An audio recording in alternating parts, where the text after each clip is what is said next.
I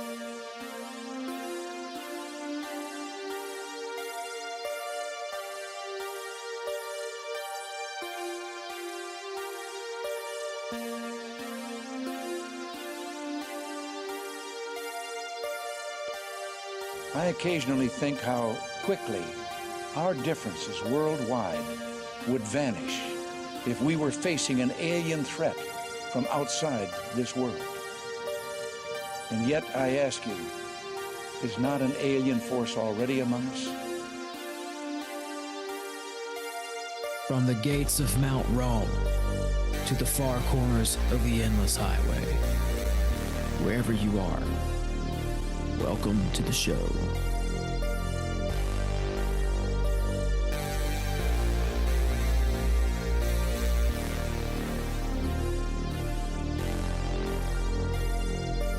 So you believe in some kind of Armageddon? Yeah, most definitely. We in the last times and days right now. The Illuminati's in effect.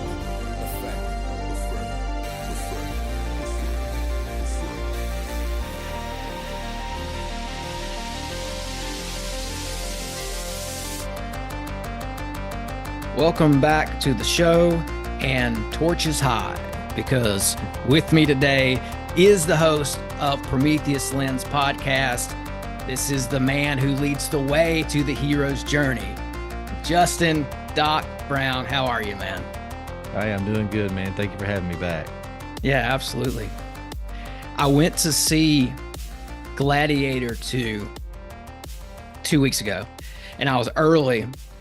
So I got in and I saw all the previews, and every preview but one had featured people with superpowers.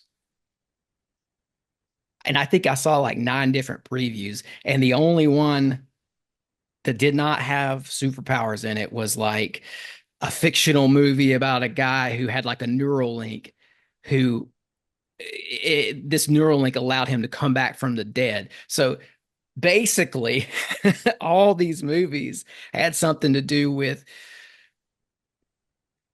the supernatural, and I think it's the story of the gods and men, and that's become this common trope that I see on every corner these days. You know, people are obsessed. There's this deeper rooted reason, I think, why humans are inclined to maybe fantasize about beings with powers, or even fantasize about getting our powers back, if you consider that maybe we had more than 5 senses and stuff like that at one time. And I think there's something about the Anunnaki story in particular that maybe fits in with this. And I'd love to get your thoughts on it.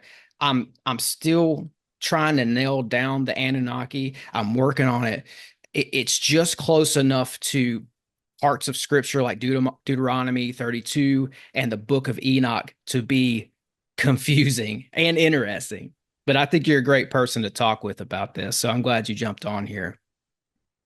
Yeah, man, that's just one of those things. It's everybody wants an adventure. Everybody wants to escape the norms of reality. And who's not thought about having X-ray vision or flying through the clouds like Superman? And even when you think about, Superman, you don't think about it as a kid, but he is an alien. And in that story, there's a war.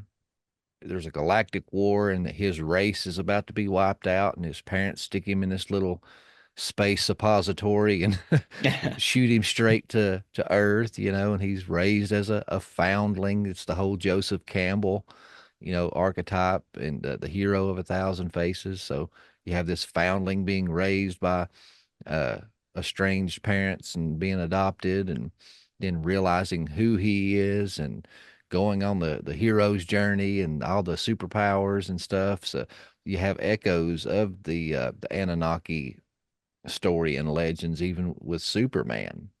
Yeah, and you've got the kryptonite element there. It's like this weird green alien substance that's almost like a built-in checks and balances. It's like, yeah, you've got this Superman. He's an alien with superhuman abilities, but he also has this thing that can put him down, right?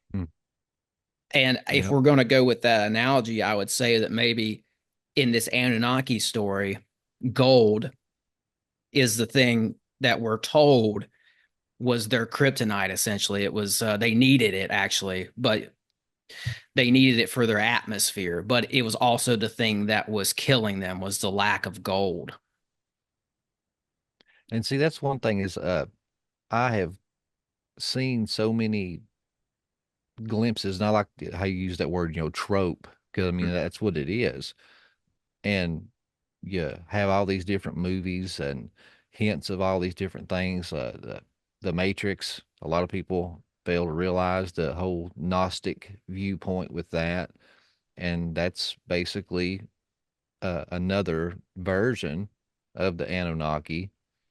And every single culture that you go to throughout the world all have a very similar story. The Indians talk about the star people came down and gave them this knowledge, and you have Quetzalcoatl Mhm. that came down, and then this other entity just shows up and they battle, and ends up running Quetzalcoatl off. But when he shows up, he has seven sages that walk around with him that they call no, I'm sorry, I'm getting them conflated because I mean they're all the same, but Veracocha, Yes. and he has the Veracochan, and he's basically just a mirrored image of Quetzalcoatl. But they go through and they civilize humanity, and then you go to Egypt. Uh, Osiris said that he would get on a boat, and him and his sages would sail the world and civilize the world, teaching them how to build and to farm. And you have Oannes and the Anunnaki in That's what I. the Middle East. I mean, it's Mhm. just the biblical narrative is the Genesis 6 and the fallen angels, the watchers. It doesn't matter where you go. The common themes of this story is universal. Yeah. And with the one you mentioned there, Oannes, that's one that really sticks out to me as a very interesting. I think he's considered to be an Onkulu, so like an entity that's not an Anunnaki, but he's still part of the whole Anunnaki story. But he said to come up out of the Persian Gulf, out of the water, and to come on land and to teach people the creation myth, like the Enuma Elish. Yeah, like Veracocha come out of Lake Titicaca. Exactly. That's what it reminded me of too. And I also thought about Dagon from, I think he was worshipped in Nineveh. Is like a god Yeah, Iraq. fish. Yeah. And it's, yeah, because, and I think too, a lot of this, like the Epic of Gilgamesh comes out of that library at Nineveh. Hmm. And they have this Dagon fish deity there. So it seems like it's all connected. And I was listening to Heiser do an interview yesterday. It's of course it's an older interview, but he was breaking down that word Elohim, and he said in some instances Elohim is broad enough to just mean someone in the or something in the spiritual realm, like a supernatural entity. And I was wondering if that would fit in with this conversation today too, because it got me thinking, do these gods and goddesses, Veracocha, and even the Watchers, maybe are there ties with the Anunnaki legend for you? Is there a bridge between this Anunnaki legend and the Bible for you? Oh yeah, 100%. I think that's exactly what it is. It's like Gary Wayne talks about. It's just the polytheist version. When you look at that story, it says that there was this galactic war, and it Mhm. was basically they fought with Tiamat, and a lot of people talk about how they were kind of like reptilian. They were humanoids, but they had like reptilian features. And there was this battle with Tiamat, this great chaos serpent, and that they fled and came to Earth. And the guy's name is Anton Parks. He's done a lot of research on them, and decoded these tablets and talked about them, wrote a bunch of books about them. And he was talking about just all the different connected tissue with these Anunnaki and the biblical narrative. And he was saying that when these guys came and they just basically civilized Earth, and they came down to this mountain and they uh, basically built there, and they made their divine assembly, which is a mirrored image of Yahweh and the divine council. And you hear about El and his 70 sons who had their divine council on Mount Hermon and dealt out judgment and fates for all humanity. Once again, it's just like a mirrored image, carbon copy of Yahweh and his divine council, which is all, biblically based. And he said there was basically two classes, and he kind of said that these species of quote unquote gods were the Anon or the Anun gods. He said there was basically like two clans, like they were divided. He said, and let me see. I was taking some notes because I knew I probably wouldn't remember all this stuff. Uh, Which tablets were the ones that almost talked about them in a reptilian way? What were those tablets again? there was a bunch of them he kept referencing, bouncing back and forth, but I think he was Yeah. talking about like their tablets on Eden and when Okay. they arrived. And uh, there it is. There was the Nuna gods clan, and then the other clan was the Nungal, and that the Anuna had the royal powers. They were like considered higher, and the Nungal were the ones that gave the secrets of the gods to humanity and mixed with humanity, and that the Anuna gods was headed up by Enlil, and the Nungal was headed up by Enki. So you have Enki and Enlil, and they're always like battling each other and fighting for power. And Anton was talking about how he's seen all the parallels of the biblical narrative, and he said that it was his thought that the Nungal were the fallen angels because they rebelled against the high order and were basically excommunicated and pushed out of the divine council and with the council of the gods. And that he sees lots of parallels with Yahweh and Enlil. Yes. And he said he sees lots of parallels with Enki and Satan Yeah. because he said that Satan, or I'm sorry, that Enki is like a Prometheus archetype, that he gives the fire to humanity. He's the benefactor of man, the divine rebel, and he's excommunicated for it because in their creation tablets and stuff, it says that as they're cultivating the land and setting up this civilization, that the Gigi gods were complaining, saying that they're tired all the time, they're working too hard, they needed help. So Enki is called upon because he's the god of wisdom, and he creates humanity as slaves to do the work for the gods. And they paint Enlil as like this, domineering, uh, don't care for humanity kind of guy. But Enki creates humanity and kind of feels sorry for them, has compassion for them. And then kind of like as a trick, because he's kind of depicted as the trickster, he gives divine knowledge to some of them and gives them free will so that eventually they will cause trouble for the gods and rebel. Yeah. Yeah. What do you think about this? Because as you're talking, and this is a take that I haven't heard, so this is why I'm doing this with you, man. I knew you were gonna blow my mind somehow or some way. But what do you think about this? Because as you're talking, I'm thinking about hierarchy, and I'm wondering if you see this as a one or God, just God at the top, and then below that, Enki, Enlil, and maybe this Elohim like panel, and then below that, General Anunnaki, and then below that, Ajiji, and then maybe below that, humans.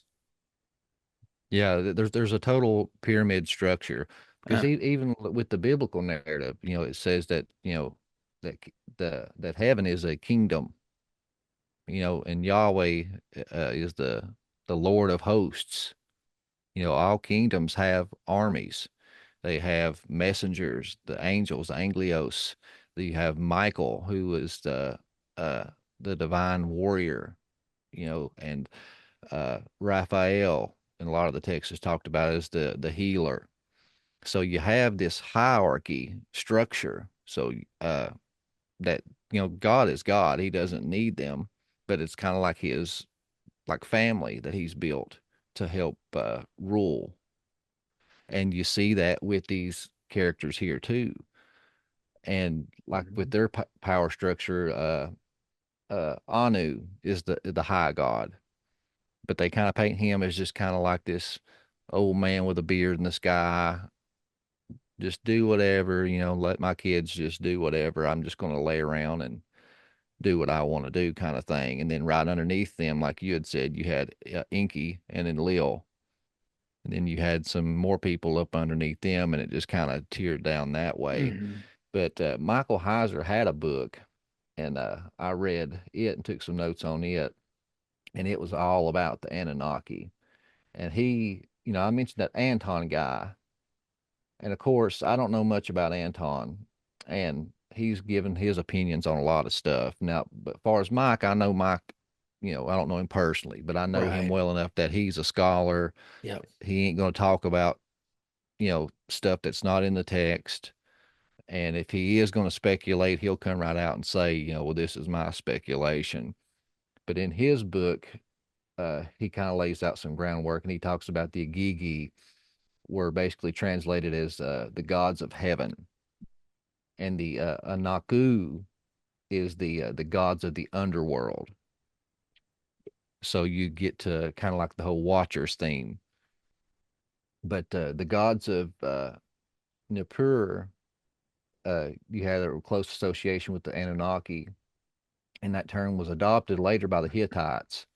And the Agigu first appear in the old Babylonian text from the time of Hammurabi and shortly before. But basically, the Enuma Elish goes on to say that there were 600 of these gods Hmm. and that they were split. 300 was to rule in heaven and 300 on earth. So once again, we come back to the whole biblical narrative in the book of Enoch, but they only record that there was 200 that fell and rebelled in the days of Jared and Enoch. Yeah, the parallels are there. They're certainly there, and that's what I've been trying to nail down. Now I'm still learning about Anunnaki. And I mean, I know it's everywhere right now. In addition to those movie tropes I was talking about and this renewed interest in superpowers, there's this newfound interest in the Anunnaki and in that story. And I just see that, especially in recent years, this has just exploded as a topic. And there's even this, it filters down to humans because there's the idea that I've come across of an Anunnaki bloodline that goes back to Mesopotamia, back to this region we're talking about where the Anunnaki are said to come down to Earth. And some researchers think that they became the Merovingians or Yeah. a line of kings. I think that Holy Bloodline, Holy Grail book kind of talks a little bit about that because Anunnaki means royal blood. It, from what I Yeah. understand, it does not mean those from heaven who came to earth. That's said to be a mistranslation, Hmm. even though they are those from heaven who came to earth.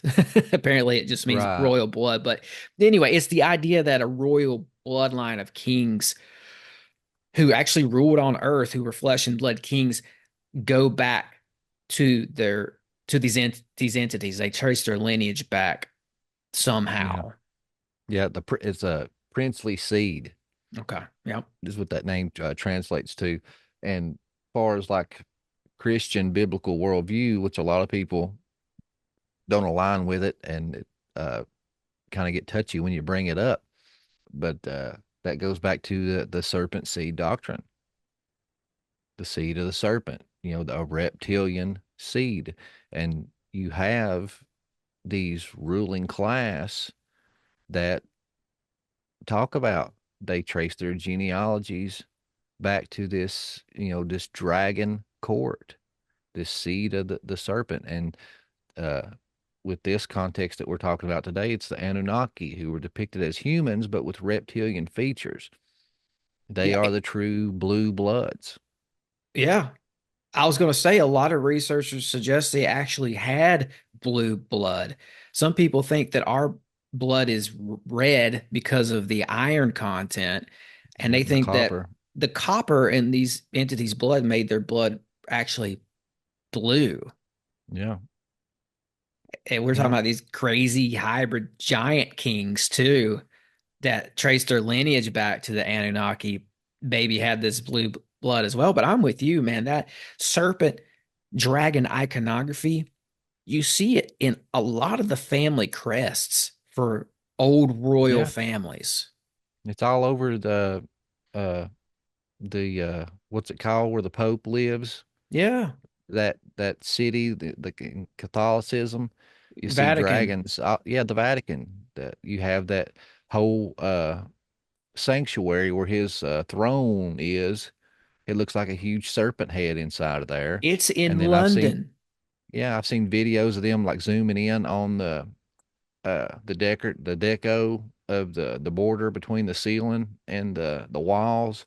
You have dragon heads and serpent imagery all over that place. Yep.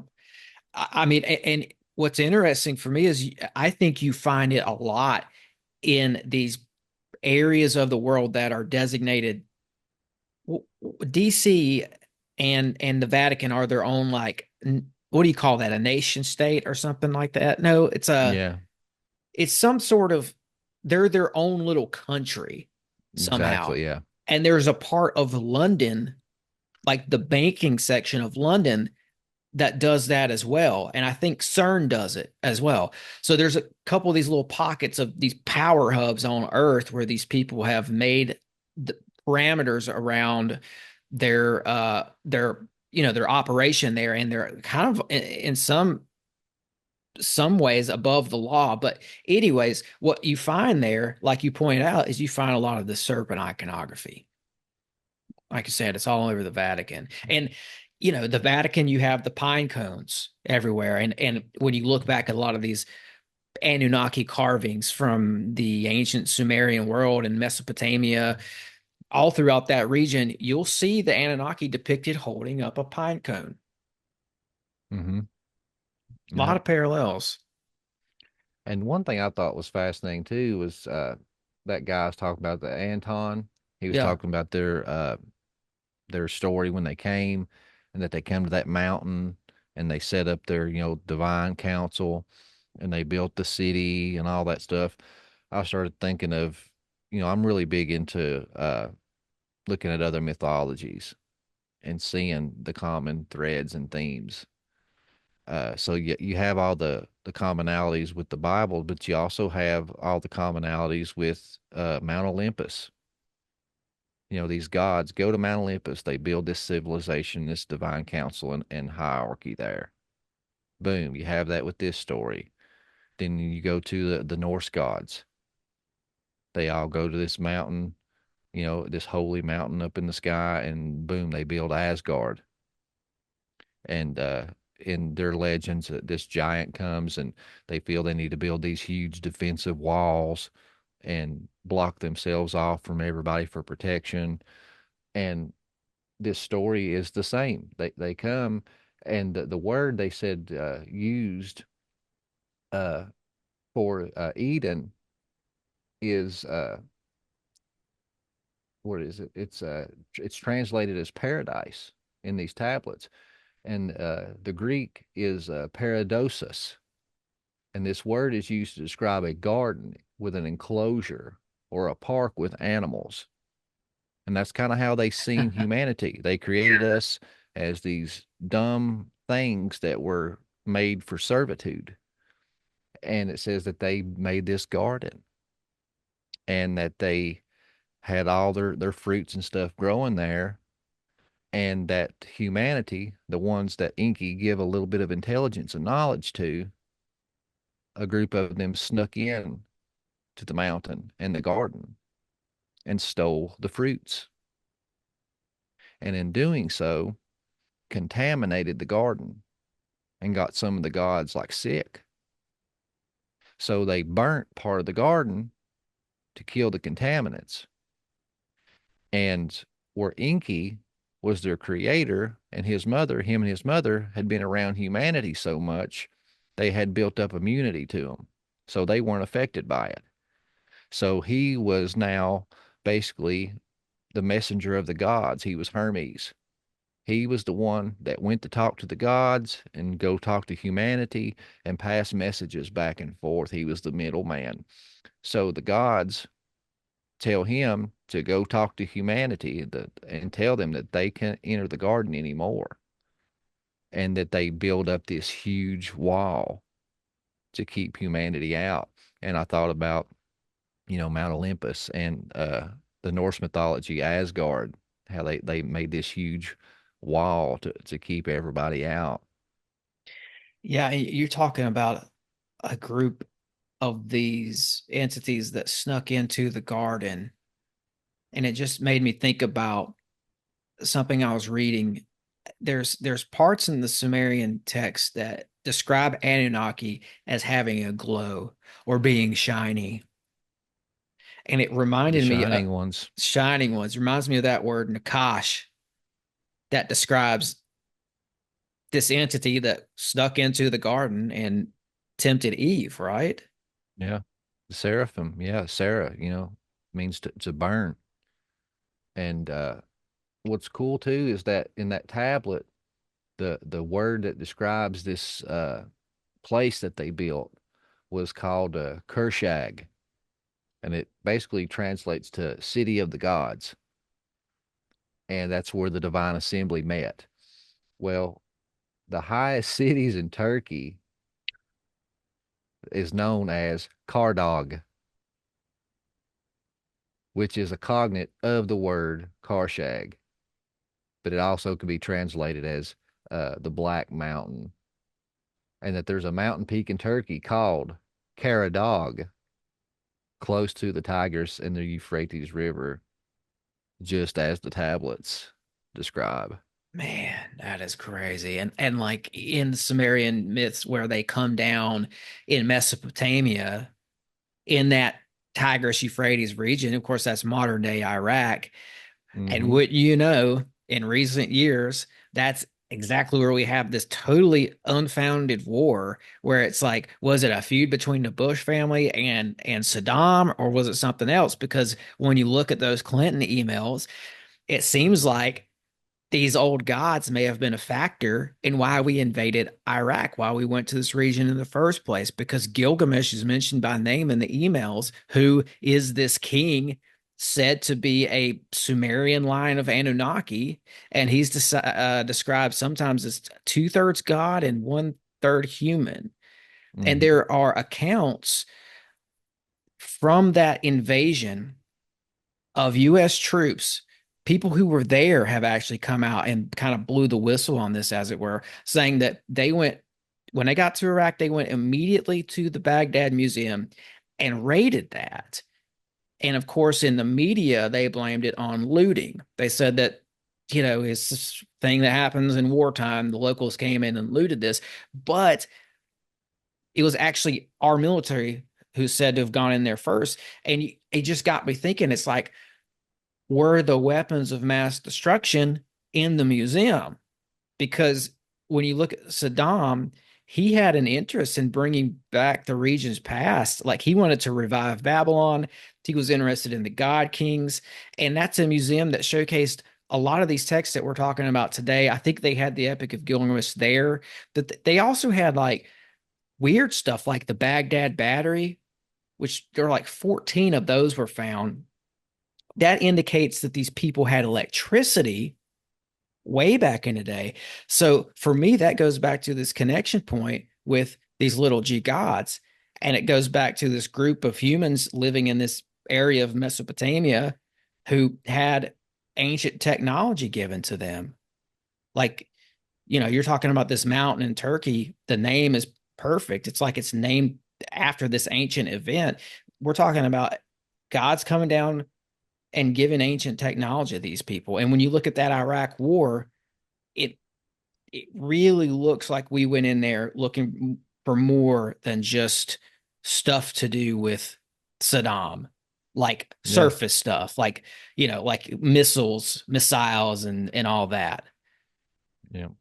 And you had the Clinton emails too. Yeah. That got released during the WikiLeaks stuff where she's directly asking, what did they recover the body? Shows you what they went for. The Euphrates River started drying up, and then they found the tomb of Gilgamesh. And that's what they were after. It was just like a week or so later. Yeah.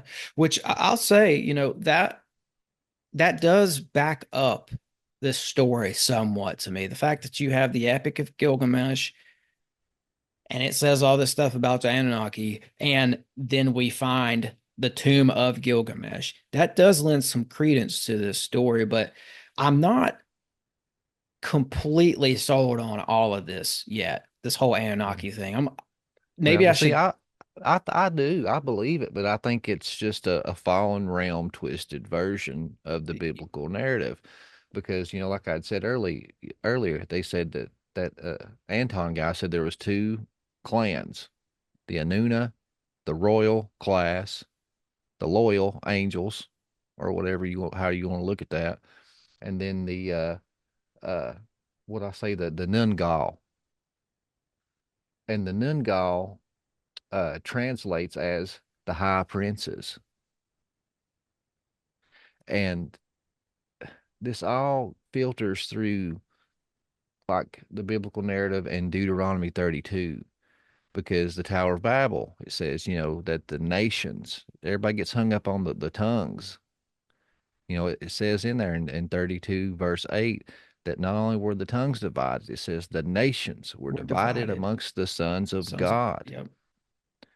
And when you get into these Sumerian and Akkadian texts, you have the same exact thing, because even with the Enuma Elish, when Marduk conquers, he divides up the portions and delegates everything to these Ajiji.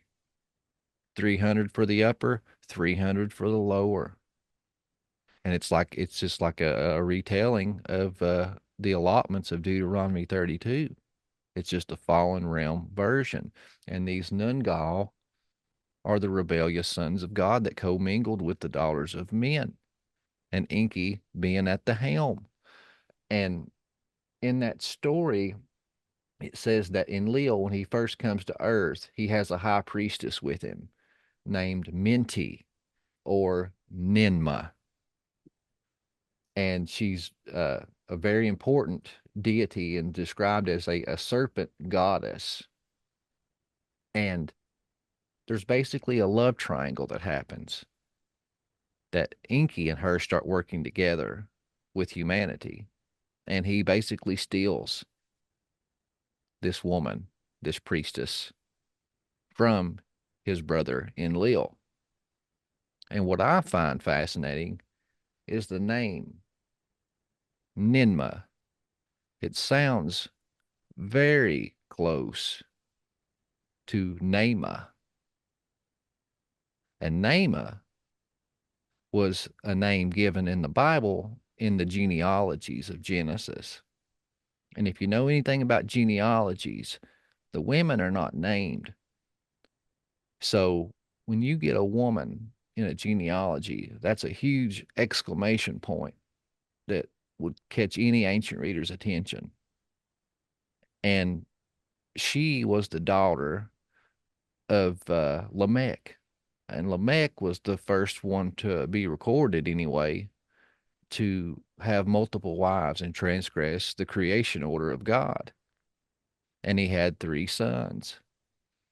And for the first time in a genealogy, might be the only time, it goes into talking about the specialty knowledge and crafts of these 3 sons. It says one was an expert in the metalworking and ironsmithing. Another one was great in farming and being a shepherd. And it lists all their professions and how they were just experts and leading in their craft. And then you get and their sister was Naamah. And this was during the time of the fallen angels coming down. And when you look into the book of Enoch, these are some of the traits and some of the skills that they taught mankind. And all of a sudden, these 3 guys just become experts at these things. And then you look into the etymology of this woman's name. Her name means calmly and beautiful. And when you read the book of Enoch, in Genesis 6, it says that the sons of God saw the daughters of men were calmly and beautiful. I think the writers were trying to tell us, hey, this is where it started. They came down. Naamah might have been the first woman that was taken, and in exchange, all this knowledge was given to that family. And you have this similar event in these Sumerian and Akkadian tablets. And this serpent figure, Enki, the benefactor of man that gives divine knowledge and tampers with the gene pool with the help of this Ninmah. Wow. And makes a new subclass of humans. Yeah. Wow. And going back to the Tower of Babel for a second, because I wanted to comment on something that you brought up. And this is something I've heard Heiser talk about too, because I've really gotten to a point where I'm paying more attention to the work that he did when he was still alive. It's been kind of calling out to me. And I heard him talking just the other day about Babel, and basically what you said was, God divided the nations among the sons of God. And of course, sons of God is a term that we hear in relation to this Mount Hermon event that you're talking about, right? That would indicate that it's the same group of people but what Heiser was talking about was that was when God decided or started thinking about creating Israel and having his own people, having his own nation. It's like, so there's these other entities, and God made them like almost like governors over these provinces and divided all that up. But at the same time, he's like, I'm going to pick one for myself, and it's going to be these people, Israel. Yeah. Yep. And then he calls out Abraham, and then that's the key point, because yes, it was the plan from the beginning. Because when he called out Abraham, he said, through your name, all nations shall be blessed. And he was going to call back all of those nations under his wing through the coming of the Messiah. Because the last breath on the cross, Christ said to Telestai, it is paid in full. Yeah, so it really lays out scripture for you.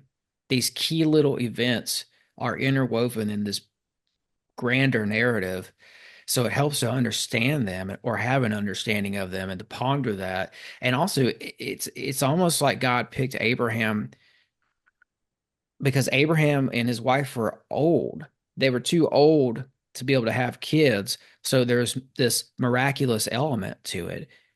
Like, not only am I going to pick Abraham and choose him to start this line, but I'm going to do something only I can do and allow these elderly people essentially to have a child to kick this off. Mm-hmm. And I Yep. think too, what I was getting at, because I do see the parallels here with Anunnaki from the Sumerian and the Bible. But I think what I was getting at is like I think some people get overwhelmed with the Sumerian stuff and assume it's more correct than the Bible because it appears to be older. But in my personal experience, the Bible holds up maybe even better than the Sumerian myths. And I'll tell people straight up, I think there's something to the Anunnaki, but I'm not convinced that they told the full truth about themselves. I can look at the knowledge of the Sumerians and see that they were probably in touch with these beings or with something that had higher intelligence. It seemed like they had a direct line with something of higher intelligence because they were so extremely advanced. But I think it's possible that the Anunnaki twisted the story to make themselves look more powerful in the end. Yeah, and the thing is too is you got to remember, just because something is written down first doesn't mean it's the correct one. And if you look at the biblical narrative, it says the angels and God were made to dwell in heaven. In Jude, it talks about the fallen angels. It says, those who kept not their first estate, they transgressed and came down. So, of course, you're going to get their version written down first. They were here first. The ones that stayed in line with God, they stayed up in heaven. They were doing what they were supposed to do. They were truly watching. We were given dominion of earth. They were just to watch and kind of overlook and make sure, we're safe and doing things like we need to be doing. The fallen angels transgressed and came down and commingled with us and presented themselves as gods. So of course, they're the ones that taught writing. You're going to get their story first. Doesn't make it the right story. Yeah. Makes it the twisted fallen realm version. And then later, God sends his son and his angels, his messengers, to give the correct story. And that's why they sound so similar, because they stem from a more ancient source, which is the truth. It's just, like you said, you're getting their twisted version that's painting them in a more favorable light. And yeah, it's older because they were here first. Duh. I mean, that doesn't make it the truth. Yeah. And I came across a Sumerian tale where the Anunnaki were explaining to the Sumerians their beliefs. They were explaining their Anunnaki beliefs. And they said that they believed in one God called the Father of all creation. So even by their own even by their own beliefs, they're not God. Mm-hmm. And even their depictions, you see them, with half man, half bird, and then you have some of those little teraphim that they look like snakes, breastfeeding a human child, uh, and half fish. You just got all these different kind of like hybrid looking depictions of them. And that goes along with the biblical narrative too, because, Jubilees and Jasher and Enoch talks about that they even sinned against the beasts of the field and the birds of the air. They were making all these, hybrid beings, and that's where you get all these stories throughout, history and these different mythos of minotaurs and depictions of these Anunnaki gods with the bird heads and all this crazy stuff, because they were doing it. And people want to laugh and say, "Oh, it's just made up. That stuff ain't real." But we're doing it now, folks. Mm-hmm.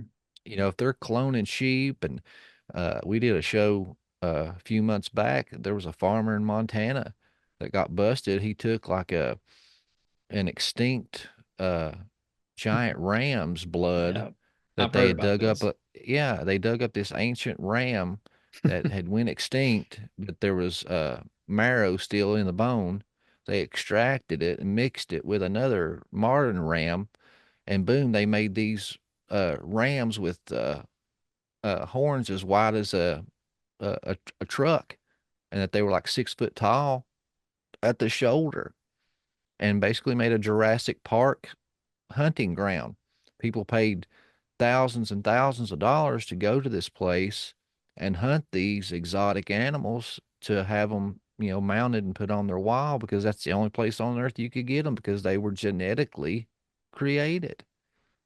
Yeah. And, if you look at the work of Michael Tellinger, he suggests that the Anunnaki were in South Africa experimenting and making chimeras and stuff like hybrids, right?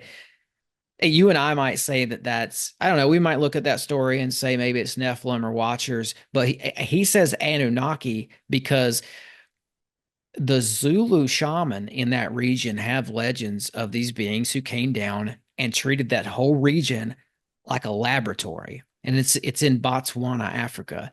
And they have legends of gods coming down and creating slaves to work in gold mines in Botswana. So I looked into it, and there is a region right there called the Sodilo Hills, that the locals call Mountain of the Gods, where this event said to have transpired. And so I started looking into it just to see, because, one of the things he said was that this is the real life Dr. Moros Island.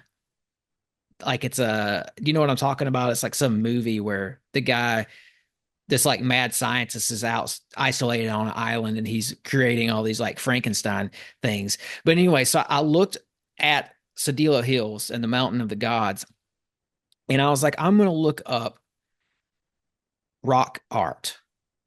So I was looking at all the old, like essentially like the old cave paintings, and I found some pretty wild stuff. Actually, I'm going to show you a picture real quick. Yeah, you find some wild stuff, especially like those old Paleolithic cave art down in France, and yeah. So And they attribute it to people tripping off of mushrooms and drawing crazy stuff. And this one jumped out at me. This is a rock carving from that area where there are legends of hybrid experiments being done on people and wildlife. So this picture stood out to me because it looks like an elephant head on a horse. Yeah. Isn't that crazy? There was no description on this whatsoever. There was nobody had an explanation for this, but it's obviously something weird. I just found it interesting because it's in this area. So, and there's legends of humans being crossed with lions in this area. Yeah. And that you get the stuff in the Bible too, the lion-faced men of Moab. Moab, yeah, exactly. So it got me thinking, like, maybe this was going on, and this ties in with why God sent a flood as well, right? Yeah. Because these beings were down here creating all sorts of bastardized creatures. And I also came up across Inanna again, Ishtar. Because in one of the Sumerian texts, it seems She's like the lady of the Anunnaki. Yes. That's her name, her title. The lady of the Anunnaki. Yep. She's like an Anunnaki queen. And in one of the texts, it seems to point to her being in Africa, because it says her partner, Dumuzi, dies and does not want to be brought back to life. And it does allude to them having the technology to bring him back to life. But for whatever reason, he stayed dead. And she buries him, it says, in the land of the black people. So I'm assuming that that's in the ancient world, that definitely refers to Africa. Mm-hmm. That's just what the texts say. So it's almost like she was in this area messing around, and she's also mentioned in an account of the flood in Gilgamesh. It's like the Anunnaki version of the flood. It's like the Bible, but Noah, instead of Noah, he's called Utpishna. Utnapishtim, yeah. Mm-hmm. Yeah, the Sumerian Lugubanda and in Merkur epic mentions the Anunnaki as the gods of the mountains. You had mentioned that. Yeah. And the Epic of Gilgamesh, they go into the cedar forests. This is Mount Hermon and Lebanon area to battle Humbaba. And even in there, it says that this was the secret dwelling place of the Anunnaki. Yeah. Come on, folks. I mean, that's Mhm. what the book of Enoch plainly says, where the angels came down. I mean, the I connection is there. And one thing I found too, if you will allow me, we'll yeah. have some story time with Doc Brown. Uh, I found this in this book with of Norse legends, and where Anton was talking about those two classes, and then of course, with the biblical worldview, this is the good sons of God, the angels, and then the rebellious ones. You have that in the Norse legends. A lot of people just think about the gods of Asgard. There was a whole second class, and there was a huge war in heaven. Uh, Treaties worked out amongst themselves, and all that in your Norse legends, and it mirrors this very same story of these Anunnaki gods. Let's hear it. Okay, it says the realm of the gods created was called Asgard, the home of the gods. It was a shining and beautiful city of golden palaces and great halls, a place where the gods could live happily and peacefully while keeping watch over the world of men. A council of the gods that was held at the creation of Asgard, and it was decided that no harm should ever come to anyone within the realm, and that it should remain a place of peace and harmony. One day, however, the gods of Asgard learned that they were not the only gods in existence. They were visited by a goddess known as Gulveg, a traveler and sorceress hailing from a tribe of gods called the Vanir. She was a practitioner of Sidir, a form of Vanir magic that dealt with the seeing and shaping of future events. And she had a great love for gold. The Azir offered Gilveg hospitality at first, and she stayed for a time in Asgard. During her stay, she offered to help the Azir with their difficulties through Sidir and offered gold as gifts to those that she spoke to. At first, her help was appreciated, and her magic made life easier for the Azir. But before long, her presence in Asgard became less and less welcome. Her magic, though powerful, began to sway the minds of the Azir towards selfishness, and her greed for gold was contagious, causing fighting and corruption amongst the gods of Asgard. Eventually, the Azir turned against Golveg and attempted to execute her for the strife that she had brought into Asgard. But although she was run through with a spear and burned, she was reborn. Gelveg was burned 3 times, each time returning to life before she finally left Asgard, but returned to Vanaheim. And it was not long before the conflicts arose between the two clans of gods, especially after Gelveg's sowing of discord among the Azir, and from the perspective of the Vanir, her barbaric treatment at the hands of her hosts. Early attempts at peacemaking fell through, and eventually there was full-scale war between the Azir and the Vanir. The war was brutal and earth-shaking, as the gods tore entire mountains from the ground and icebergs from the sea to hurl back and forth. However, both sides of the war were evenly matched, and seeing that there was no way either could win, it was eventually decided that a peace treaty must be signed, and the Azir and the Vanir came together to hold a meeting and came into agreement that the only way to solve the conflict was to join the two clans as one. A large jug was brought out, and each of the Azir and Vanir gods spat into the jar, mixing their spit together before shaking hands. Kazvir, a wise, kind man who became the greatest of all poets, was born from this mixture. After this ritual was performed, the two clans exchanged hostages to ensure that they would be forever bound to each other. The Azir sent over Odin's own brother, Honir, who was a handsome and well built man whom would be perfectly suited to be the chief of the Vanir. Mimir, the wise and kind giant, was sent to serve as Honir's advisor.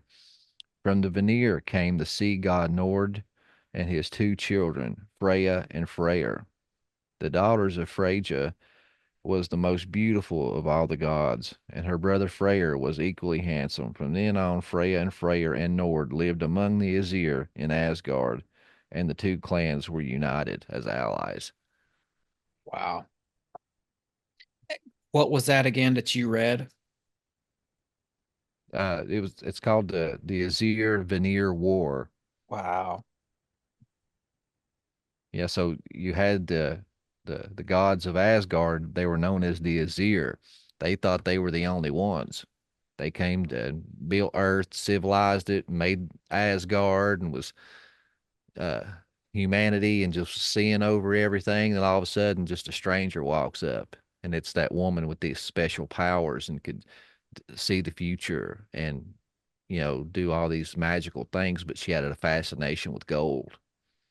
It sounds like these Anunnaki.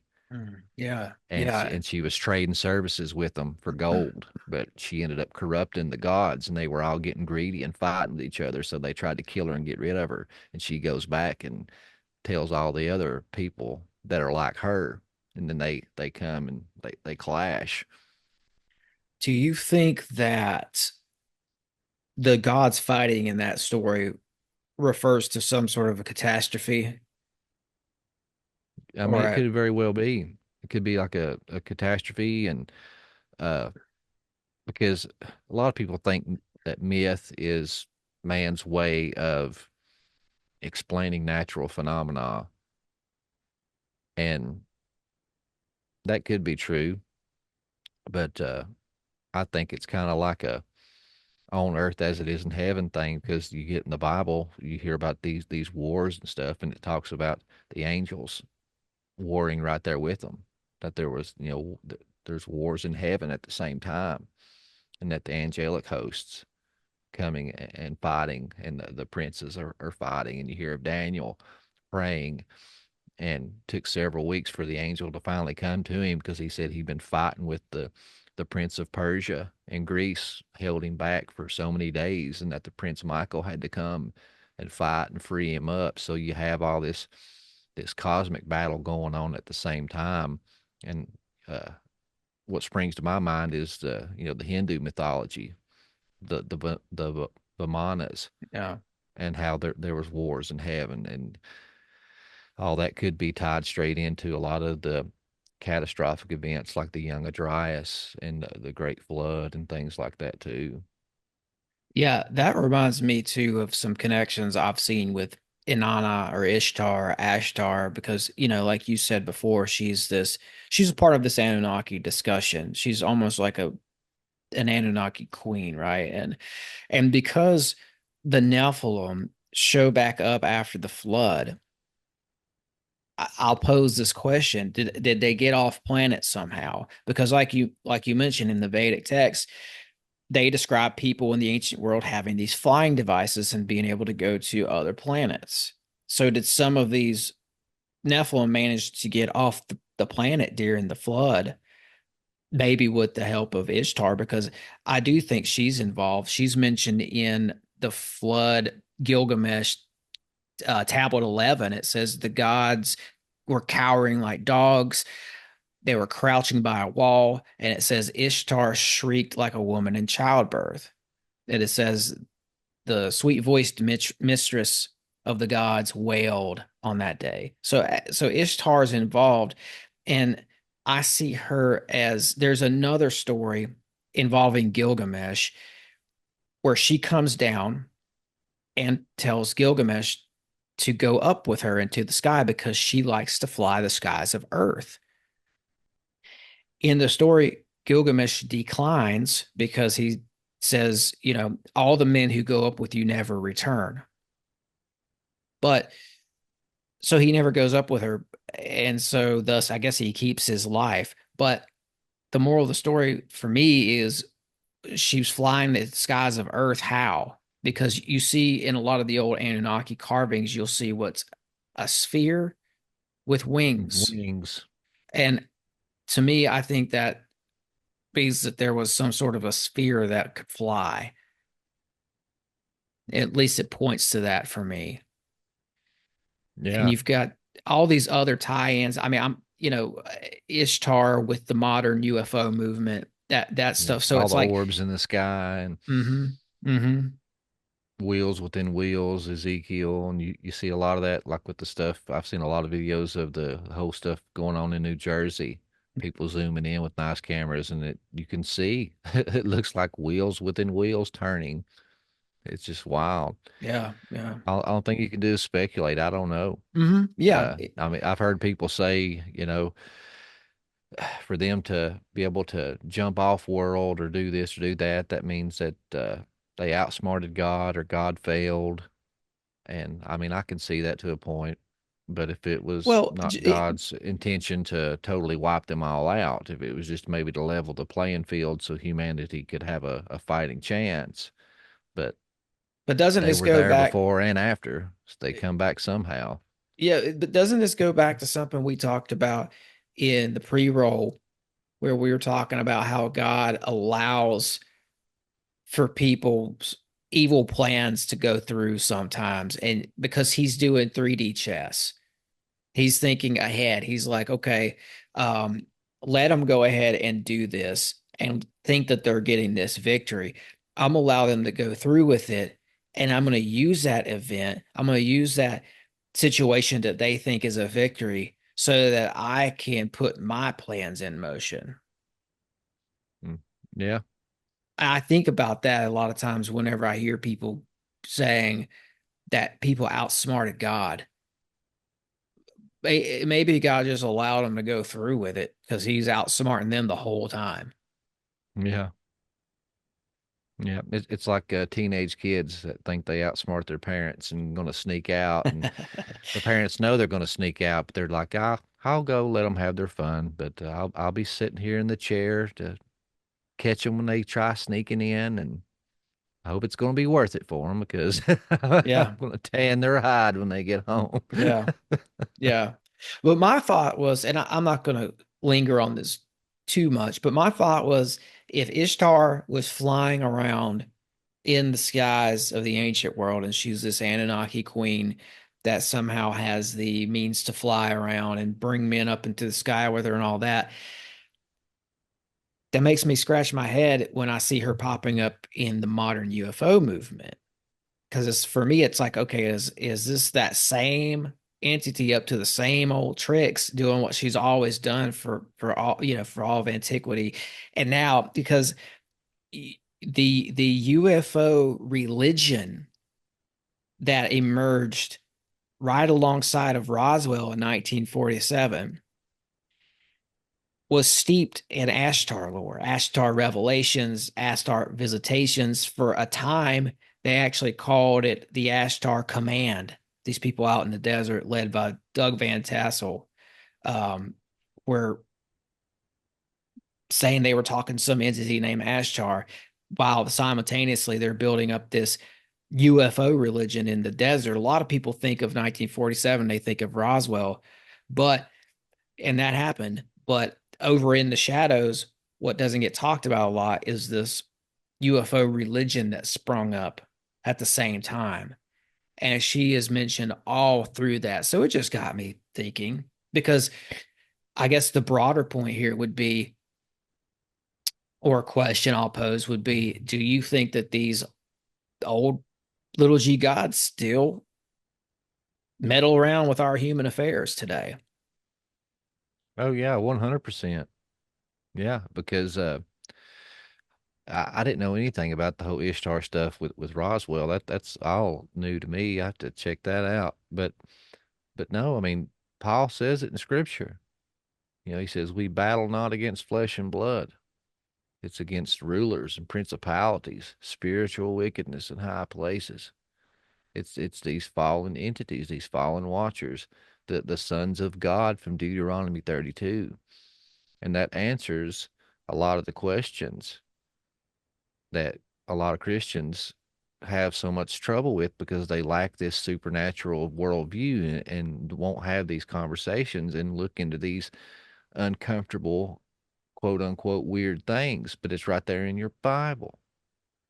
And you have so many people that are atheists or are victims of a cruel world, and they're bitter and they say, if your God is a God of love, uh, that or your Bible says your God is a God of love, but look at all the murder, the rape, the atrocities, the starving children in Africa. Uh, my sister was raped by her stepfather till she was 17 years old. So, uh, if your God is real, he's shitty, and I don't want nothing to do with him because I mean, if he is real, he obviously sucks at his job, and it's like you are missing the whole Deuteronomy 32 worldview. Yes, God is the creator of all, and He is a God of love, but He's also a God of laws and justice, and He keeps His word. And He's like you said, He's got an overall big plan. And at Deuteronomy 32, we were chasing after these Anunnaki. These fallen sons of God came down, glowing and all their splendor, and pulling fire out of their hats and giving us Baghdad batteries and showing us all this magic and cool stuff. And we worshiped them as gods. And in return, they gave us all the cool tech, showed us all the forbidden knowledge, all the stuff that mean, nasty God was keeping from us because they were our benefactors. And in return, hey, just let us do some experiments on the animals and the people. Let us have sex with your women and make some hybridized beings, and we'll protect you and give you all the weapons and all the cool knowledge and stuff. Just worship us as gods, and we'll take care of you. And that's what Paul talks about. We traded the truth for a lie. We traded the dominion that was given to us to these fallen entities. And where God gave us dominion, He let us do with it what we wanted, and we traded the truth for a lie and gave dominion away. And we were chasing after these false gods. So God said, okay, you want these gods to rule over you? You can have them, but you're not going to like it. But my security plan, my ace up the sleeve, is that Jacob, Israel, is going to be my allotted portion. And through Abraham, all nations are going to be blessed. And I made this contract with humanity. So therefore, I'm going to send my son in the flesh, and he's going to come back, and he is going to uh, seal the deal and get back the land deed and the contract for the dominion of earth. So we have these fallen entities, these Anunnaki, whatever label you want to put on it, still ruling over the nations today and pulling the strings of the world leaders. And God is just waiting for us to make the free will choice to basically pull our green card and citizenship away from these fallen entities' rule and apply for citizenship of His kingdom, which is not of this earth. And He tarries because of His love for us. He wants to see all of us get away from under the thumb and rule of these unjust gods. And in the end, that's what's going to be. It's going to be a return to Eden under the rule of our Heavenly Father, and everything's going to return back to perfection. But that's why Earth is the way it is now, is because those entities are still in control, ruling over the nations and pulling the strings. But one Yeah. thing I found that was a hypothesis I definitely wanted to throw out with you about the Anunnaki is that handbag. Oh yeah. We could talk about Everybody that. talks about that handbag, and I've heard a lot of cool theories and stuff. But in a lot of the depictions, you see them with the handbag, but in the other hand, like you talked about this pine cone or this fruit, this thing they're holding out, and they're like offering it, and it looks to me like they just pulled it out of this bag. Mm. And the Anunnaki said, what, the first thing they done, they come down to this mountain and made a garden. And, like I told you earlier, that translates from the Arcadian uh, to paradise. And it refers to an enclosed structure. And they closed it in and had a garden, and mankind snuck in and stole the fruit, right? Enki is the Prometheus, said to be the benefactor of man. And Prometheus come down and gave the fire. Well, they were kicked out and because they were trying to steal this fruit. What if these depictions are showing a like a gathering basket and they're offering them the fruit from the Garden of Eden? Mm. And it's not any fruit. I think that could be the fruit of the tree of life for eternal life. They're offering them a lie, something they can't give them, eternal life. And I found another parallel in this old book, Adventures of the Giants. And I ain't going to read from it, but there's a story in there called Idun, not Eden, Idun, and the Golden Apples. And this is another Norse legend that, just like the other story, the gods are living happy, merry, everything's cool. But then up walks this mysterious woman named Idun, and she has a basket in this handbag, and it's full of golden apples. And she offers it to them. And upon eating it, all the gray hairs of the gods disappear. They all become young again. And they offer her a spot on their mountain in Asgard to stay with them. And she brings them apples every day and keeps them youthful, because the gods of Asgard are not immortal. They can die and they get old. And there's a part in the story where Loki, the Inky, always playing tricks, makes a deal with an evil bird that threatens to kill him, and he makes a deal with it and says that he would bring this bird, who turns out to be a giant that can shapeshift, that he would give this giant Eden or Idun and her golden apples. So he leads her out and lets this, giant chimera bird kidnap her, but she refuses to give him the apples. And she stays gone for several days, and the gods start to die. Their gray hair comes back. That said Thor, his hands start to shake. He can't even hold the hammer. And the gods get together and win her back and bring her back to Asgard and start eating the apples and get rejuvenated once again. But I thought that was fascinating that here we have another Anunnaki showing up with a basket full of golden apples and offering it to the gods. Yeah, that does look like an offering pose when you see them holding out that pine cone or the fruit or whatever that is. And I like your hypothesis. I think you're on to something. I think it fits in with this conversation we're having today too, especially. But I've been I've kind of wondered if that handbag was a shaman's kit, honestly, because a number of years ago I saw where somebody had dug up, it was like an archaeological dig, and they had found an old shaman's kit, and it's a little bag about the same size, and it's made of like leather or like hide or something like that.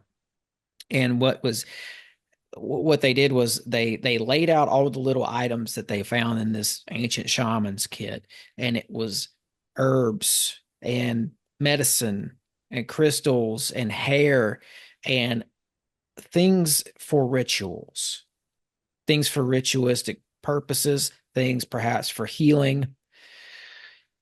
Yeah, you could fit a pine cone in there too if that has some sort of significance to you for whatever you're trying to do. But it just got me thinking when I saw the shaman's kit from the archaeological dig and I saw everything laid out, I thought, man, that looks a lot like those handbags. And this is not something that modern people can really wrap their head around because, there was a clump of hair in there and all these herbs and all this stuff that means nothing to us today. The contents of the shaman's kit is like a foreign language to us today. But back before hospitals and before cars and the hustle and bustle of the modern world, the traveling shaman relied on things from the earth that when you use them in an alchemical way, they produce magical qualities, whether it's healing, whether it's getting in touch with the old gods.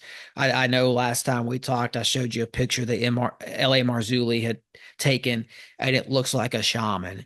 And it's one of the most foreign images to a modern person. It's just trippy, right? Nothing makes any sense. So, but that's what it reminded me of. Just an old, ancient way of healing people and making things Merlin stuff. Yeah. Yeah. I'll Yeah. tell I you, just, all we can do is speculate on that yeah, stuff too. But it's like, I'd heard somebody had mentioned that, and then I found that those old myths about the bag and the apples and the giving of eternal life, and then I seen those depictions of them holding the bag and like they're offering, a piece of yeah, fruit or something to you them, and could be then right, you man. even have depictions of Inky and Enlil and these Anunnaki around this tree of life. You have lots of stone carvings with them gathered around this tree. Yeah, yeah, and I love these old texts. I really do. I'm drawn to them. I'm fascinated with them, but I also reserve. I question them. At the end of the day, I don't just fall in line and be like, oh, well, that's it. The Anunnaki must have created us to mine gold. I don't just go right in and trust them entirely. And I even did this with the Bible when I started reading the Bible about a year ago. I test the Bible. And this last year, I came across in the book of Esther, the city of Susa, Susa. It's in this region of Mesopotamia where these Anunnaki were said to have come down. It's in this hot spot. It's right above the Persian Gulf in modern day Iraq. But here's the thing: the city is still there to this day. It's not occupied. It's an ancient abandoned city. You can Google it. It's cool to look at, but it's still there today. And in the book of Esther, not only is the city they're talking about there, but if you go and look at the king that they mentioned, is a guy named Ahasuerus. He was a real king from that region. He's also called Xerxes. So it all checks out time and time again as I've been reading through the Bible. When I come across stuff like that, I'll set the Bible down and I will go and check into this stuff. Is this real? And time again, cities like the city of David, they're found right where the Bible says they are. And they were being ruled by who the Bible says was ruling there. And I Mhm. know there's a lot of pushback from this in the secular world. There's a lot of people out there who do not want to concede to this. There are people that will fight you to the death with or without the facts that the Bible is not like this archaeological map of the past, but in my experience, it is. Mm. So Yeah, 100%. I would say put the texts, all of them, to the test. Yep. And look at all this stuff and look for common themes, and that's how you can and compare that to the Bible, and that's how I try to separate the meat from the bone. Mm-hmm. And even with that handbag thing, you know, the In the Bible, in the Garden of Eden, we were in the garden, and we were told we could have anything we wanted except for this one tree. Well, then here comes this serpent, you know. Oh yeah, you can partake of this tree. You can have this thing. And then you have this depiction of this bag and them offering this thing that this mean, nasty God said you can't have. Here, we're going to give it to you. You know, and you have all the depictions of the of Enlil and Inky around this tree, going back to the serpent, and these are rebellious fallen entities offering this thing that we were denied by our creator, and that's how they paint themselves in all these ancient texts is, they're the good guys. They're giving us all these things, and it fits right in with the biblical narrative and their story. Yeah. Yeah. And there are some really diehard Sitchin researchers out there who have said that they got close to people who were close to Sitchin just to get some of those personal stories, like some of the family things, and they say that people who were close to Sitchin in like these hushed tones say that he may have been channeling some of this stuff. I don't know if they used the word channeling, but I think they said he may have been in touch with an entity who was like dictating some of this stuff, like Interview with a Vampire style. Some people believe that he was actually communicating with an Anunnaki in I think some of his later translations. But Yeah. He again, admitted he made a lot of the stuff up, yeah, he but said and he that's translated this stuff. Mike Kaiser challenged him. I mean, on Coast to Coast AM in front of millions of listeners repeatedly to a debate, and he was going to prove him to be a fraud, that he couldn't even read the Sumerian and Akkadian, and he never would. yeah. And then there's even been people that's friends of Sitchin's that come out and said, after he died, that, yeah, he just made this stuff up. And he could have been in communion with a muse that Well, was telling him if certain he things. if Even he that Anton was, guy I was telling you about, yeah. he's translated some of these texts and stuff, and he's got some alternate translations, but he's even come out and said uh, some of the stuff he talks about is that he's gotten through visions and channeling. Oh, the Anton guy has? Yeah, Yeah. he's one of those ancient alien type guys. Man, it's all over. A lot of these guys, Young, Crowley, Tesla, Nikola Tesla, a lot of these guys were said that they were dictated information. That sometimes they won't say channeling, but it's the same difference. Yeah. And if that's remotely true about Sitchin, was he being told the truth? Are you going to Oh yeah, trust what's on the other end of the esoteric phone? exactly. And I was watching a documentary today. Uh, I was doing some research on the muses. Yeah. When you go into the Greek and they talk about the nine sisters, the muses, and I'm studying up to do an episode on that.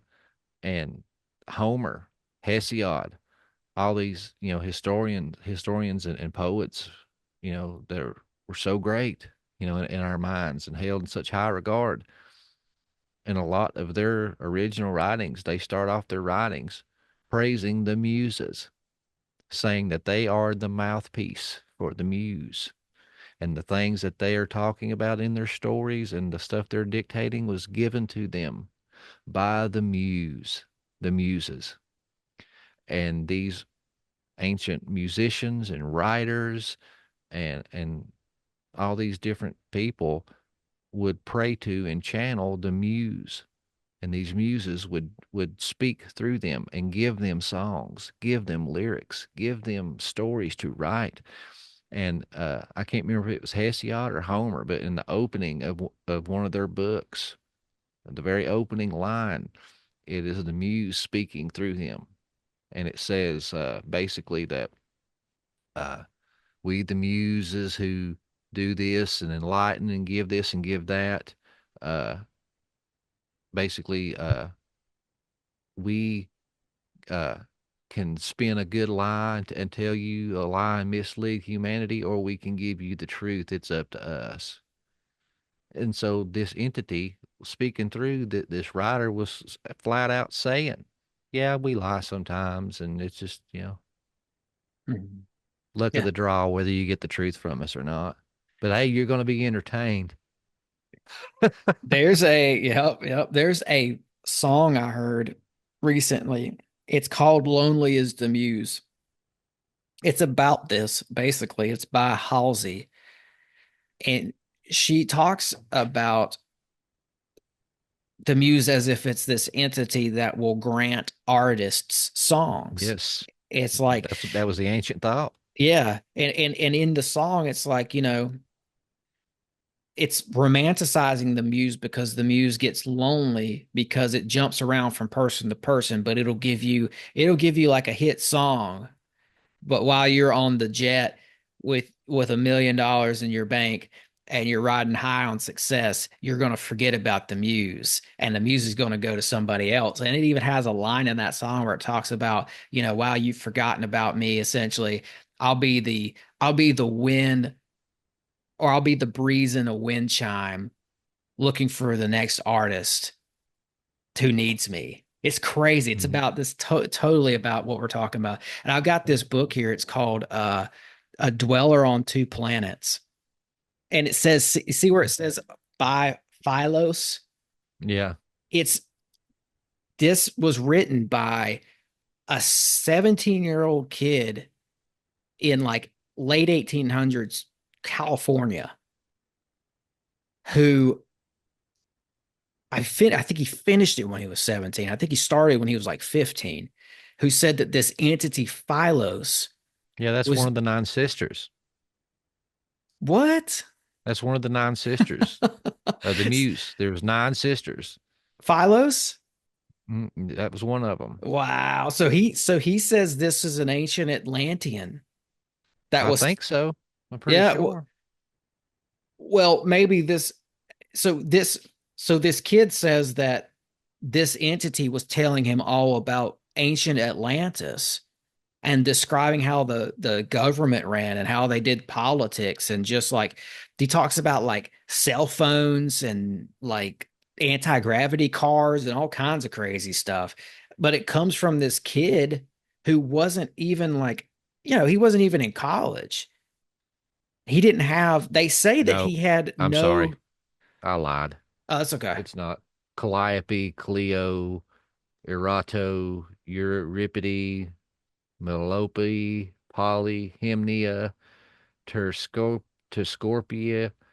Thyla, and Urania. Oh, Phyla, that's close.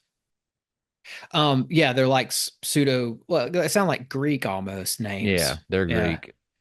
Um, but yeah, I mean, it's crazy, man. Like this book is absolutely wild. And the kid's family, the people who knew him, they would just let him go in his room and write, and he just produced all this information about Atlantis. It's crazy.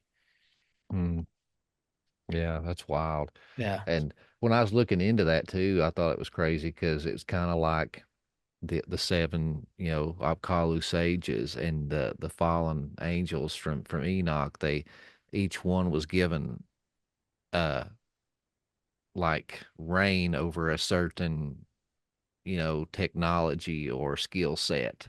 And the same thing with these nine sisters. Some were over music, some was over the flutes, some was over the lyre, some was over theater, some was over lyrics, some was over poetry, one was over constellations and the celestial spheres, and so all these different Yeah. muses would get channeled for whatever you were Mhm. wanting to accomplish. Yeah, I think that's the terminology that young Carl Jung leaned Yeah. into as well. I think referred to the muse as Mhm. his source for a lot of the stuff that he created. It's all throughout history, and sometimes it crosses over the spiritual boundary, where it's almost like, or it crosses into like a spiritual realm, where it's like where at what point are you pulling stuff? Where's the stuff coming from? Where's this Mm. inspiration really coming from? The real crazy stuff. Like when you sit down and if you write 5 pages without even blinking an eye, and you're describing stuff that you barely know anything about, what you have to ask, like, where's that coming from? Yeah. That's going to be a great episode that you're talking It's about. a fascinating subject, dude.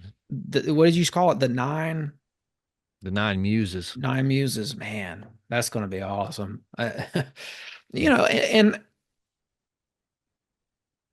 we didn't slam the Anunnaki as hard as I thought we were going to today. And I'm glad because I didn't want to. I didn't want to do that because I know some people are totally in. They're all in. They believe some people, I've met people who believe that that is our human origins. But for me, humans, humanity being created to be slaves for gold mining is rhetoric that I think would come from something that wants to keep humanity held down. It just makes more sense to me that we were some sort of extension, like we were duplicated as a lesser version or as a human form of a divine being who created us as an extension of his divine family, if that makes any sense. Yeah. And it Like goes into family. Gnostic, the whole Gnosticism. Gnostics really cling to the whole Anunnaki stuff Mhm. because Gnostic viewpoint is that, the some people will say the greatest trick the devil ever pulled was making people think he didn't exist. Well, the Gnostic will take it a step further and they'll say, no, the greatest trick the devil ever pulled was tricking you into worshiping him as God. So they're saying that Yahweh is basically Satan. And what they say is that in the beginning was Sophia. Sophia was wisdom, and she Wisdom. was the everything. She was in the I can't remember what they called it, but the state of bliss, the all. And she split herself into two, male and female, because the male is the one that builds. The male is the structure and the order. And the male was the demiurge. This was Yahweh. And he created earth. And then he created humanity. Well, then to rule over humanity, he broke himself up into 8 or 9 more fragments. And those are the angels. And they are the prison guards of the planet and help rule and keep the prisoners in line, humanity. And that the demiurge wanted to uh, keep everybody on this slave planet. And when they died, instead of letting their souls escape and return to Sophia and go to the heaven, he keeps them there. And they just keep getting reborn because he's just using them for whatever. And he's just a big control freak. And the angels are all the watchers or the prison guards of this prison planet. And we can't escape and get back to the source. So Sophia, just like the Matrix, plants herself into the system. She goes into the prison planet and is puts her spirit inside of another person, and this is the Christ consciousness. So Buddha, Christ, Mohammed, uh, all these enlightened people that had such a profound impact on Earth had the Sophia spirit, the Christ consciousness, and they're trying to enlighten the people of Earth and help them escape the prison planet and make it back to Sophia, the source where heaven is. But Yahweh, the ruler of this world, is Satan, and he's wanting everybody imprisoned in this planet. And that's the whole Gnostic viewpoint. Yeah. So they really cling to the whole Anunnaki thing, and they Right. say, "There you go, Enlil, that's Yahweh, Inky, uh, that is the Satan figure in the Bible, but that's actually Sophia That's coming in and enlightening people and trying to free people and get them off this prison planet and back to heaven It's new agey too. Yeah. Yeah. You And it goes a summed lot up. with the Mormons too. The Mormons, their whole belief system's kind of like that too, is that there's this creator God that created this earth and he's up in heaven having sex constantly and having a bunch of spirit babies. And unless you get married and have bodies and breed, all these spirit babies don't have a body to inhabit. So he's up there just having sex like crazy, popping out all these spirit babies, and then the flesh babies you're having here, that's cars for these spirit babies to drive. And then if you do all the Mormon ceremonies and do everything, be a good boy and girl like you're supposed to, when you die, you get your own planet and you are the god of that planet. And then you get to have sex all day long and make spirit babies for little humans that for you to rule over on your planet. So Yeah, it goes back to the original lie in Satan, ye shall be as gods.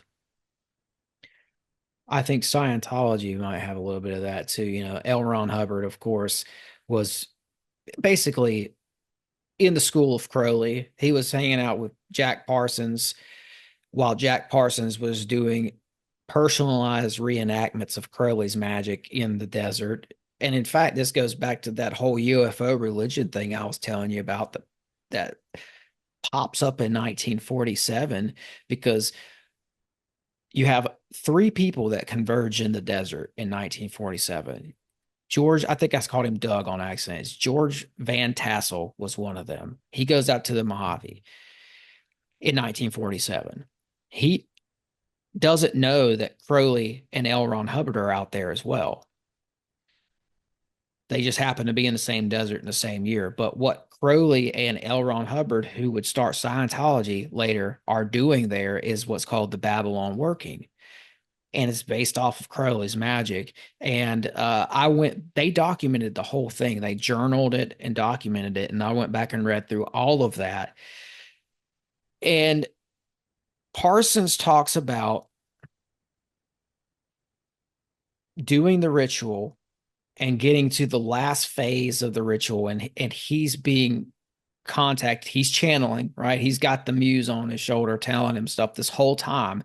And he's being told that, okay, finish this ritual. And then in a couple of months, the entity will be released on the earth in 1947.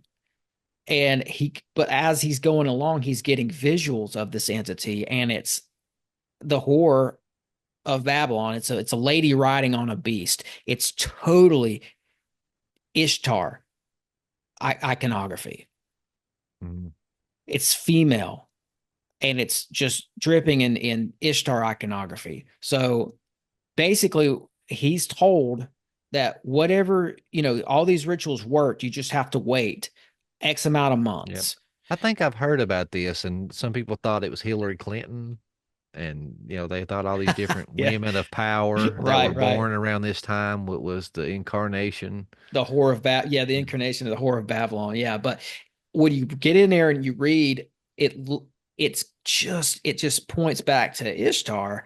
And in the same desert at the same time, Van Tassel's out there saying he's being contacted by an entity named Ashtar, and he's creating this whole UFO movement out of it. He built this thing out there. It's like a weird UFO temple.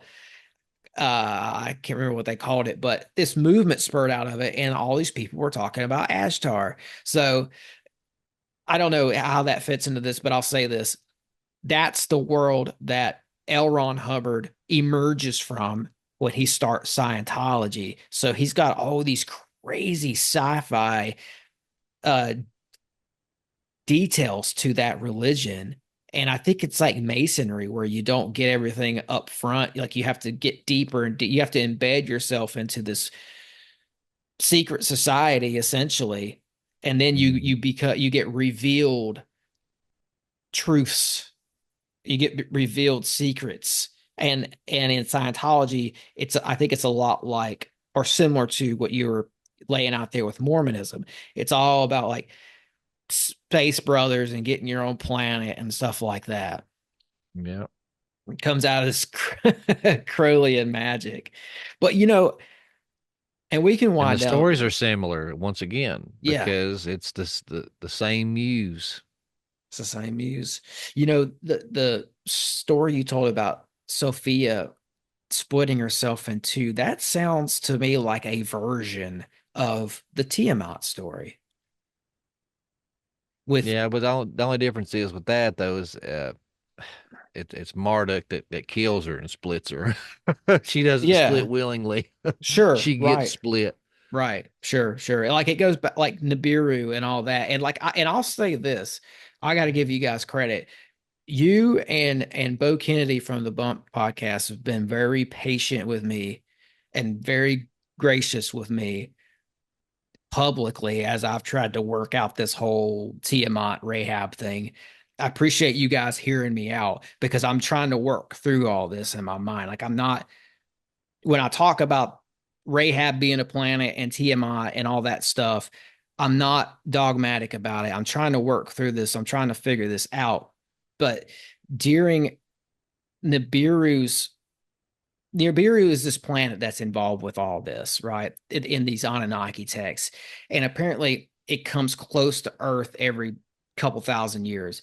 And one of the translations of the Sumerian text says Nibiru's coming towards, well, it's not Earth, it's coming towards Tiamat. And it's Nibiru has a moon. The moon, Nibiru gets so close to Tiamat that its moon hits Tiamat and splits it in two. Half of Tiamat becomes the asteroid belt, possibly that's called the hammered bracelet in the Bible. The other half becomes Earth. And I've theorized that the piece of Tiamat that became Earth was referred to in the Bible as Rahab. But Tiamat was also a deity and like a governor of the planet, I think. Sometimes maybe depicted as the waters, like Tehom, right? And but Mhm. also a dragon. I think you brought that up too. Tiamat is also associated with this chaos dragon because Tiamat is said to have summoned the forces of chaos to create 11 monsters so she could destroy her children. So she may Yeah. have embodied a dragon at one point as well. So, but Yeah. that And that's something I've not really deep dived on. I think we talked about that last time. That's something I've really not looked that much into. I know that Anton guy, he mentioned that was the reason why the Anunnaki came, which I don't know if that's something he read in a tablet or during one of his channelings. Mhm. But he said that there was a war in heaven between Tiamat, the serpent goddess, and that's what forced them to come to Earth. Yeah. That's what they were fleeing from. But I actually have a guy, I can't remember his name now, but one of my listeners hooked me up with him. He's an author. He's been on Coast to Coast AM, and he wrote a book. And he's a Christian, but it's about Planet X. Yeah. And he thinks that the star of the Magi seen was this Nibiru Planet X passing by, and it was visible from Earth, and that it rang basically the coming of the Messiah, and that now uh, they're saying that this thing is due to come by and pass by again soon, Mhm. Oh wow, and yeah. that he thinks that this is going to be the second coming of Christ. Yeah, because they say that So NASA has identified a planet called Planet Nine that some people think is this Nibiru. Man, that's yeah, but like I fascinating. said, I've not looked into it, Yeah. but I'm supposed to be talking to him. Uh, I think next month. So I'll be getting educated on all that stuff and Man, hearing all that stuff. that'll be another great show, man. But and I've theorized too that that Tiamat planet was destroyed because there's that asteroid belt up there. It kind of, I don't know, like when you Yeah. look at all the aspects of it, it does kind of make sense that something like that happened. But I've thought that maybe when Tiamat split, God took that one half and reformed it into the earth, and that's possibly where Genesis in the Bible begins. So I'm still Yeah. working through all that. Yeah. I mean, hell, who knows? I mean, because you got so many different creation stories that are similar because uh, the Enuma Elish talks about killing Tiamat and busting her into pieces and using her pieces to form the earth. Uh, the Norse legends talks about this great giant. I think his name was Mimir or something like that. But that basically they kill him. Odin or Odin's parents or basically humanity, the first like godly humans, kill this giant and cut him into pieces and use his pieces to form the earth. So it's the killing of a frost giant to create the earth. So you have a lot of these myths Yeah. about this huge war and the vanquishing of this large chaotic style entity and using its pieces to create earth. Yeah, man. That sounded to me like almost like the ice giants from the land of the Nephilim. Yeah, the Right. Nephilim. Yeah, Nephilim, yeah. It's all yeah. It sounds a lot interwoven. like Nephilim, don't it? Yeah, it sure does. Sure does. Man, this was great. I knew it was going to be, another good one.